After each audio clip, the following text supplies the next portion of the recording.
Pourquoi Ino, le leader de Squid Game, a-t-il épargné Ji-Hoon à la fin de la saison 2? Cette question intrigue autant qu'elle fascine. Le duel entre ces deux figures emblématiques a atteint son apogée lors d'un final tragique et surprenant. Et pourtant, malgré ses pertes immenses, Ji-Hoon reste en vie, pris dans le jeu d'esprit orchestré par Ino.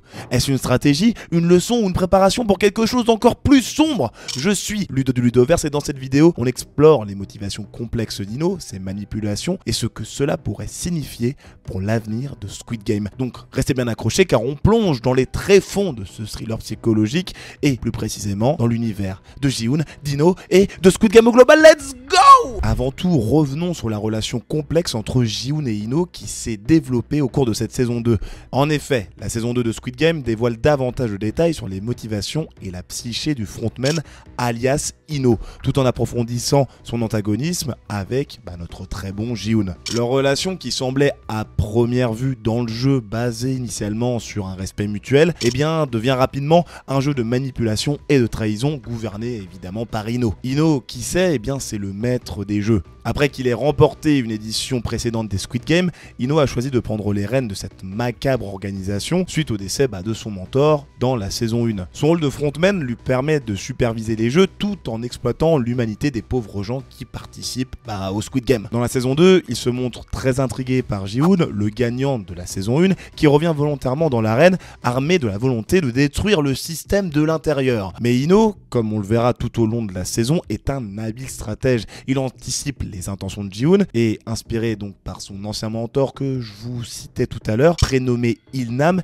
il décide de jouer un rôle encore plus actif, se déguiser en joueur sous l'alias de Young-il pour espionner Ji-Hoon de l'intérieur des jeux. Cette manœuvre lui permet non seulement de surveiller ses actions, mais aussi de semer la division parmi les participants, renforçant ainsi le chaos et la méfiance dans le groupe. Et quand je parle de groupe ici, je parle vraiment de tous les participants des Squid Game. Par moments, ils votent pour continuer un jeu, par d'autres, ils votent contre, et ainsi de suite. Ji-Hoon, quant à lui, représente une sorte de rebelle naïf, tente de fomenter une rébellion en s'appuyant sur la solidarité des joueurs, mais sa méconnaissance des véritables forces en jeu et sa foi en l'humanité le rendent vulnérable aux manipulations d'Ino. Effectivement, Ino se sert des failles psychologiques et des doutes des joueurs pour déjouer les plans de Ji-Hoon tout en exposant la fragilité de ses idéaux. Et le point culminant de cette confrontation entre les deux arrive bien entendu lors de la tentative de rébellion de Ji-Hoon. Sous prétexte d'aider, notre bon petit frontman là, il guide les joueurs vers leur perte. Et on découvre, voire on redécouvre le visage du frontman lorsqu'il décide d'assassiner Jung Bae, l'allié de Ji-Hoon, alors que même ils étaient devenus potes au cours de la saison, laissant alors notre petit Ji-Hoon brisé et impuissant en lâchant un cri qui était très effroyable. Est-ce que je peux dire ça? Je pense que oui, ouais. Mais la confrontation entre Ji-Hoon et Ino représente une rivalité qui va au-delà des jeux. C'est deux visions du monde qui s'affrontent, l'une cherchant à restaurer l'humanité dans un système oppressif et l'autre affirmant que la cruauté des jeux est un simple reflet de la nature humaine. Cette opposition idéologique prépare le terrain pour des enjeux encore plus importants dans la saison 3 avec une question centrale: Ji-Hoon peut-il encore croire en ses idéaux après avoir subi une telle perte? Et surtout, on attend le moment où il découvrira la trahison qu'il a subie à cause du frontman et on verra comment il réagit par rapport à tout ça parce que ça fera quand même beaucoup de choses à digérer. Et au-delà de leur rivalité, maintenant que vous avez le contexte, il y a quand même un autre mystère qui persiste. Pourquoi Ino a-t-il épargné Ji-Hoon et a décidé de tuer Jung Bae à la place? Est-ce que le leader il cherche à briser son adversaire mentalement ou est-ce qu'il voit en lui une possible continuité dans sa propre histoire? Attention, c'est des questions quand même assez complexes. Je vous explique tout dans la suite de la vidéo, donc reste bien accroché parce qu'il y a beaucoup de choses à décortiquer, à analyser. De plus, il y a quand même la grosse trahison d'Ino et sa stratégie qui est quand même calculée depuis le début de la série, j'ai envie de dire. C'est simple, il aide Ji-Hoon à mettre en scène sa rébellion, lui laissant croire qu'il va potentiellement gagner et obtenir une victoire contre cette institution que représentent les Squid Game. Et pourtant, chaque mouvement que fait Ji-Hoon sert les plans d'Ino jusqu'à ce qu'il tombe petit à petit dans ses pièges et se retrouve sans alliés ou avec la majorité de ses alliés qui décèdent. Son stratagème arrive à son paroxysme lorsqu'au cours de l'insurrection, Ji-Hoon et son équipe se dirigent vers la salle de contrôle croyant avoir neutralisé une partie des forces ennemies, mais leur avancée elle est stoppée net par les hommes masqués, donc avec leur tenue rose, vous les connaissez, les gardes, guidés par Ino lui-même derrière en back-office quoi. Et c'est au cours de cette confrontation que ce dernier révèle alors son véritable visage auprès de ses propres alliés et montrant qu'il n'est pas un gars sympa mais plutôt un traître qui dirige un petit peu tout derrière les rideaux quoi. Après quand je dis il révèle son identité, il le fait bien sauf qu'il le fait auprès de personnes qu'il va tuer juste après. Donc au final personne ne sait que c'est lui derrière le masque. Et on pourrait même dire qu'il y a un message derrière la trahison car la trahison d'Ino n'est pas simplement un acte de cruauté, elle porte un message philosophique lourd de sens. Dans l'arène des jeux, les idéaux de justice et de rébellion sont des illusions. En orchestrant la tragédie qui va toucher Ji-hoon en perdant son meilleur ami, Ino cherche à le briser, à lui faire comprendre que la survie et la puissance sont les seules véritables règles. Mais malgré ça, on est quand même en droit de se demander pourquoi il n'a pas aussi tué Ji-hoon. Il aurait pu facilement mettre fin à cette menace qui fait partie des jeux et qui mourra d'ailleurs peut-être dans la saison 3. Pourtant, Ino choisit de laisser vivre Ji-hoon, bien conscient de l'impact psychologique que son acte aura sur cette personne. Car Ino veut prouver des choses à Ji-hoon, mais avant, il est quand même bon de se dire que dans Squid Game, chaque décision est une question de survie. Et parfois, ce sont les détails qui font toute la différence. Si vous voulez faire un choix gagnant à tous les coups, laissez-moi vous parler du savon supérieur de chez Onae. Conçu comme une véritable arme secrète pour votre peau, ce savon rassemble des ingrédients d'exception. L'immortel, pour une régénération digne d'un super-héros,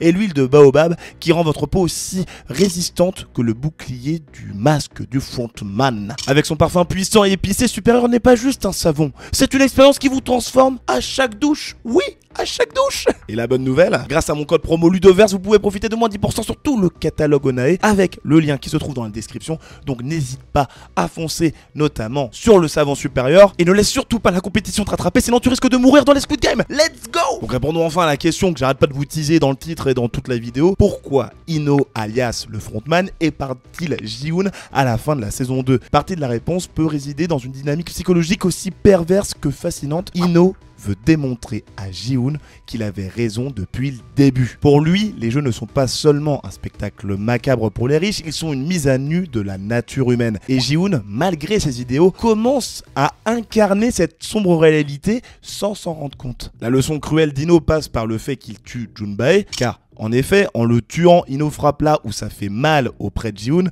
Ji-hoon perd son allié le plus précieux, un homme qui croyait en la cause et en la rébellion, et en épargnant Ji-hoon, le frontman lui impose une punition bien plus lourde que la mort, vivre avec la culpabilité d'avoir survécu. La leçon est claire, chaque tentative de Ji-hoon pour changer le système ne mène qu'à davantage de souffrance. C'est de plus une stratégie encore une fois calculée, j'en parlais déjà avant, car le frontman comprend que tuer Ji-hoon ferait de lui un martyr, mais en le laissant vivre, il s'assure que Ji-hoon se consume de l'intérieur, paralysé par ses échecs et qu'il prenne enfin conscience de certaines choses. C'est une manière de briser son esprit, de l'empêcher de croire qu'il peut renverser le système. Et de plus, Ji-hoon représente le reflet d'Ino. Parce que le petit Ino là, il avait quand même des idéaux avant d'être corrompu par le système. Sauf qu'au cours de sa petite aventure, il a changé. Il a changé. Le football il a changé, mais le Squid Game aussi. Donc de par son expérience, Ino il veut montrer à Ji-hoon que la lutte est vaine et que l'humanité est fondamentalement égoïste et destructrice. Ino veut alors tout simplement prouver que la vision qu'il a du monde est la bonne. La véritable question qui se pose alors est combien de temps Ji-hoon pourra-t-il tenir avant de céder totalement au désespoir, sachant qu'il a déjà cédé à quelques-uns de ses idéaux, en laissant d'ailleurs mourir une petite partie des gens qui étaient dans son camp, qui avaient voté pour quitter le jeu, lors de la nuit macabre, vous savez, le jeu spécial, alors que le gars de base s'était promis de ne laisser personne mourir et qu'un petit sacrifice ne valait pas une grande victoire. Et au final, il est allé directement à contrario de ce qu'il pensait. Et on peut le dire en voyant notre petit Ino qu'il était quand même assez content de découvrir ce petit point-là. Et on peut comprendre pourquoi il est content, parce qu'on a l'impression aussi qu'Ino, de par le fait qu'il a envie de prouver qu'il a raison, de changer Ji-hoon, de lui faire ouvrir les yeux, qu'il veut que Ji-hoon devienne potentiellement son successeur, oui.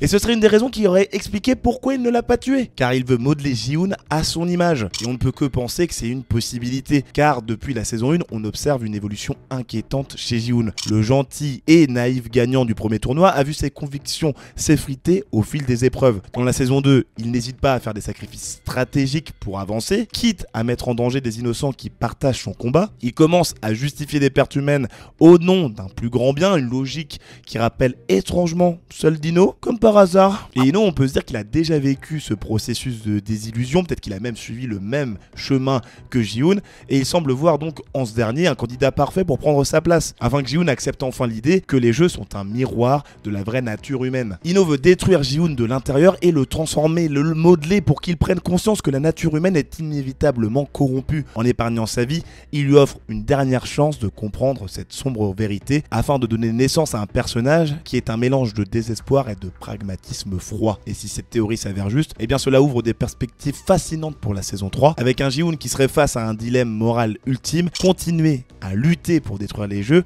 ou succomber à l'idée que le système est invincible et y trouver sa place. Et c'est beaucoup de questionnements autour de Squid Game. Et j'en parle juste ici dans cette vidéo pour que enfin tu puisses avoir plus de réponses. N'oublie pas les savons Onae, moins 10% sur tout le catalogue. Je t'en montre un autre parce qu'il y en a beaucoup. Et puis voilà, je te dis à la prochaine. Abonne-toi, c'était Ludo du Ludoverse. Salut!